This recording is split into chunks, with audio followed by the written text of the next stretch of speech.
Hi everyone. তো সেদিনকে ছিল রবিবার, আর তোমরা তো ভালো মতোই জানো যে রবিবার মানে আমার পিছন বাড়িতে বসে না। তাই আর কি দুপুরবেলায় হালকা করে খেয়ে দিয়ে স্নান টান করে সুন্দর করে সাজুগুজু করে বেরিয়ে পড়লাম বাড়ি থেকে। একটা অটো ধরে চলে গেলাম দক্ষিণেশ্বরে। অটো থেকে নেবেই ফার্স্টে আমার চোখে পড়লো একটা আইসক্রিমের গাড়ি। তারপর আর কি চলে গেলাম বাচ্চাদের মতো আইসক্রিম কিনতে। আইসক্রিম খেতে খেতে এখন যাচ্ছি বালি ব্রিজে। আর সেদিনকে ওয়েদারটা এত সুন্দর ছিল, একই ছিল সানসেটের টাইম, তারপরে আকাশে হালকা হালকা মেঘ।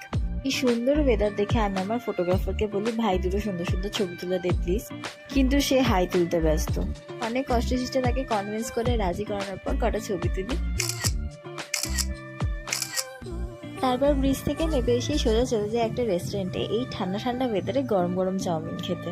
তারপর আর কি আবার চলে আসি অটো স্ট্যান্ডে। আর আকাশটা কি সুন্দর লাগছে খালি দেখো।